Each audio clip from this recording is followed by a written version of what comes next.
สวัสดีเนาะพี่น้องทุกคนเนาะมื้อนี้ได้มาถ่าย อันนี้มา หนังสั้นเนาะ ท่านหลวงเนาะ ทักทายกับพี่น้องเนี่ยทักทายกล้องเนี่ย สบายดีพี่น้องเนาะมื้อนี้ก็มีโอกาสเนาะว่าได้ถ่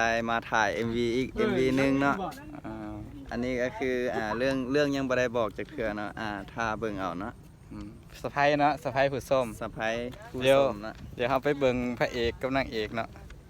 และผู้กำกับนำเนาะ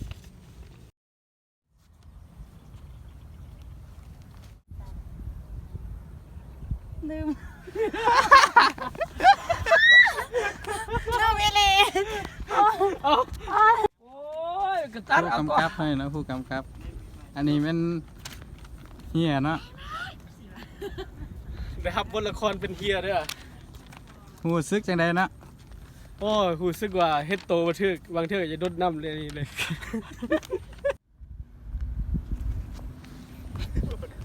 ได้อยู่เหรอ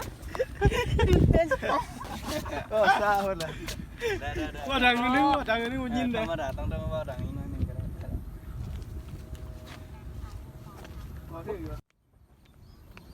มึงก็หัวได้เหรอโอ้ยเราจะยังมีเลย ใส่ว่าแล้วที่ว่าคำมัน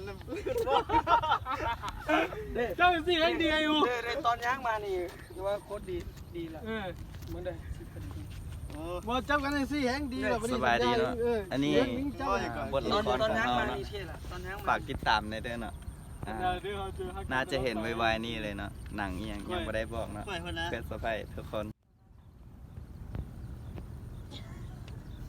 อย่าลืมเอาแต่ต่ออยู่นี่ก็ได้ บังกล้าพาน้องสาวกูมารอบแบบนี้บังสภาพกันแต่งโตวดูแล้วมึงก็บอกเอง บนมึงอย่ามาจบนะ มึงว่าพูดยิ้มใส่เข้าใจปะจะไปใส่กลับไปอย่าให้กูเห็นหน้าอีกเด้อ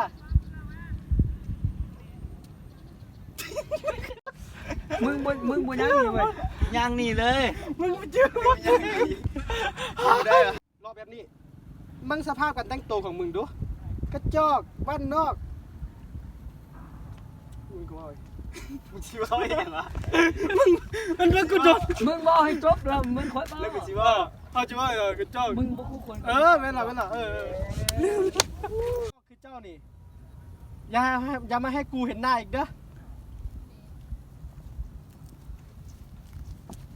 กูบอกแล้วอย่าบอกคำว่าเด้ออย่ามา เรื่องอย่า ว่าแต่ว่าอย่ามาให้กูเห็นหน้าอีก ให้กูเห็นหน้าอีกมึงจะไปใส่กลับไปอย่าให้กูเห็นหน้าเด้อเอ้าได้ เห็นหน้าอีกแม่ มึงอย่ามาให้กูเห็นหน้าอีก ง่วงแห้งๆแล้ว